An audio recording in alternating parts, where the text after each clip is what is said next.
Assalamualaikum warahmatullahi wabarakatuh. Terima kasih yang sudah mengklik video ini. Pada video kali ini kita akan membahas tentang iblis berkedok malaikat. Menarik bukan? Tonton video ini hingga selesai agar tidak terjadi kesalahpahaman dan dapat menambah pengetahuan. Iblis berkedok malaikat.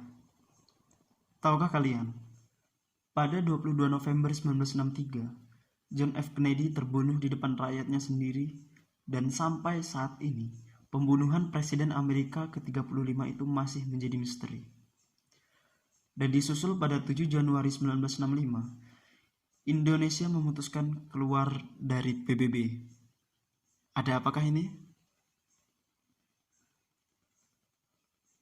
Dimulai pada pembubaran LBB dan beralih ke PBB pada 18 April 1945. Gedung PBB di New York, Amerika Serikat, didanai dan tanah gedung PBB di New York itu adalah hasil hibah dari keluarga Rockefeller pada tahun 1949. Dan setelah pembubaran LBB dan beralih ke PBB,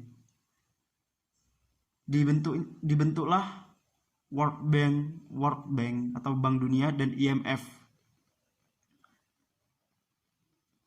World Bank dan IMF maupun PBB merupakan yayasan, namun tujuannya mengontrol semua di negara dunia. Jadi dari redaksi di atas bahwasanya PBB, World Bank dan IMF adalah tujuannya mengontrol semua negara di dunia. Apakah itu benar? Bayangkan teman-teman, sebuah negara adidaya Amerika Serikat adalah negara dengan jumlah hutang terbesar di dunia.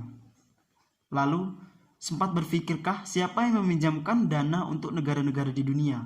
Jika sebuah negara terbesar terkaya Amerika Serikat tetap berhutang, bahkan hutangnya terbesar di dunia, melampaui negara Cina dan negara-negara di seluruh dunia.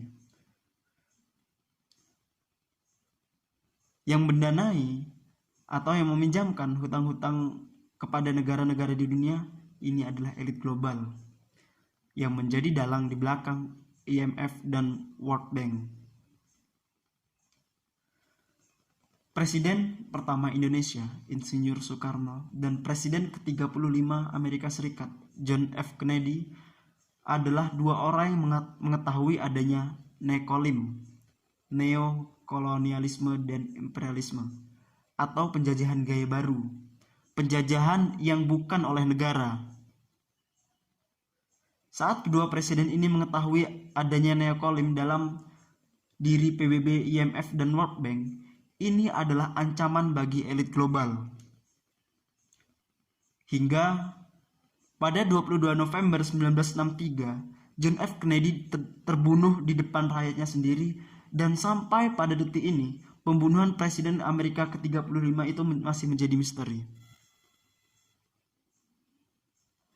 Selanjutnya, pada 7 Januari 1965, Indonesia memutuskan keluar dari PBB. Karena apa? Karena presiden kita, Presiden Insinyur Soekarno, mengetahui adanya kaki tangan yang mendalangi PBB tersebut. Dari kedua peristiwa yang terjadi, ini menguatkan bahwasanya elit global dapat melakukan apapun dengan berbagai yayasan organisasi global untuk mengontrol negara-negara di dunia. Apakah ini sebuah kebetulan? Elit global melakukan infiltrasi ke pemerintahan dunia, militer, sains, LSM, dan lain-lain, dan berkedok sebagai yayasan, dan seolah-olah mereka bekerja untuk kebaikan. Contohnya, Rockefeller Foundation yang mendanai berbagai universitas terkenal di dunia dan menskenariokan wabah dan lockdown yang kita bahas pada video sebelumnya. Dengan adanya pandemi yang terjadi di dunia saat ini, yang merupakan skenario para elit global yang menyebabkan krisis besar-besaran, elit global yang berkedok yayasan akan datang dan menawarkan bantuan kepada negara-negara yang terdampak. Bantuan seperti apa? Bantuan menawarkan hutang.